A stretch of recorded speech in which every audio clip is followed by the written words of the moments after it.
Contenido y potencial hídrico del agua del suelo. Hola. Las discusiones anteriores sugieren una relación inversa entre el contenido de agua de los suelos y la tenacidad con la que el agua se retiene en los suelos. Muchos factores afectan la relación entre el potencial hídrico del suelo y el contenido de humedad. Vamos a ver algunos ejemplos que ilustran este punto.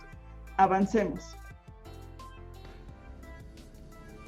Agua del suelo versus curvas de energía. En esta figura se muestra la relación entre el potencial hídrico del suelo, representado por la letra psi del alfabeto griego, y el contenido de humedad, representado por la letra teta o zeta del alfabeto griego también, de tres suelos diferentes de diferentes texturas. Se observan curvas de potencial hídrico del suelo para tres suelos minerales representativos y una turba orgánica. Las curvas muestran la relación obtenida al secar lentamente suelos completamente saturados. Las líneas discontinuas muestran el efecto de la compactación o la mala agregación en suelos minerales. Tenga en cuenta que el potencial hídrico del suelo, psi, que es negativo, se representa en una escala logarítmica en unidades de bares en la escala superior y kilopascales en la escala inferior. El contenido de agua del suelo se representa en la escala vertical sobre una base volumétrica en el eje izquierdo. Estas curvas a veces se denominan curvas características de liberación de agua o simplemente curvas características de agua.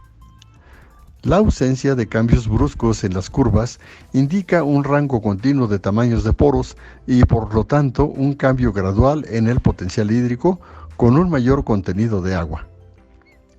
El suelo arcilloso retiene mucha más agua a un potencial dado que el suelo franco o arenoso. Asimismo, a un contenido de humedad dado, el agua se retiene con mucha más tenacidad en la arcilla que en los otros dos suelos.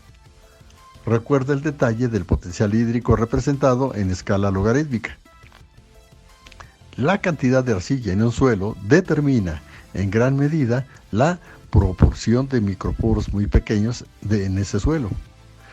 Como veremos, aproximadamente la mitad del agua contenida en los suelos arcillosos se retiene con tanta fuerza en estos microporos que no puede ser removida por las plantas en crecimiento.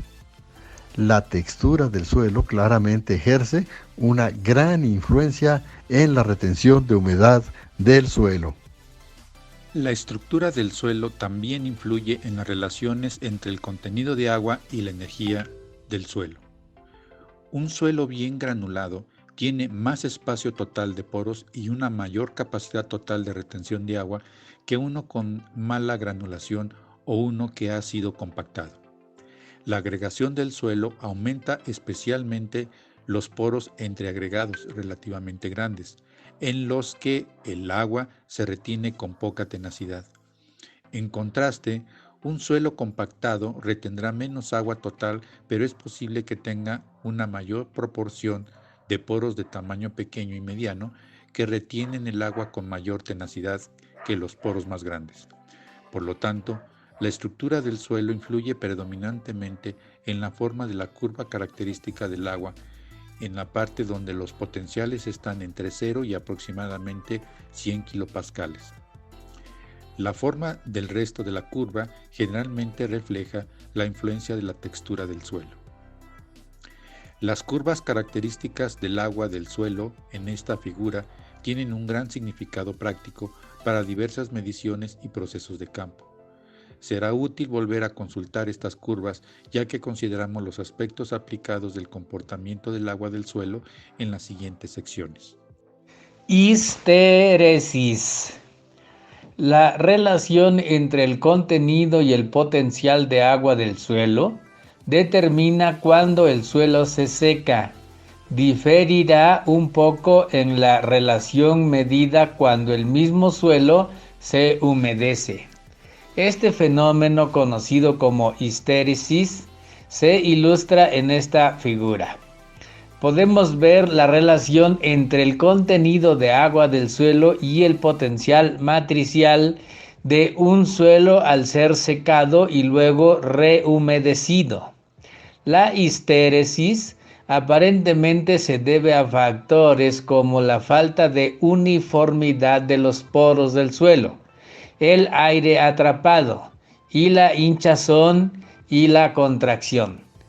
Los dibujos muestran el efecto de la falta de uniformidad de los poros, con poros grandes a un potencial hídrico dado, alrededor de menos 33 kilopascales en el ejemplo, llenos o vacíos de agua, dependiendo de si el suelo se está secando o humedeciendo. A medida que se humedecen los suelos, algunos de los poros más pequeños son pasados por alto, dejando aire atrapado que evita la penetración del agua. Algunos de los macroporos en un suelo pueden estar rodeados solo por microporos, creando un efecto de cuello de botella. En este caso, el macroporo no perderá su agua hasta que el potencial matricial sea lo suficientemente bajo como para vaciar el agua de los poros más pequeños circundantes, como se ve en la representación del poro en la parte superior derecha de la imagen. Además, el hinchamiento y encogimiento de las arcillas a medida que el suelo se seca y rehumedece provoca cambios en la estructura del suelo que afectan las relaciones suelo-agua. Debido a la histéresis, es importante saber si los suelos se están mojando o secando cuando se comparan las propiedades de un suelo con las de otro suelo.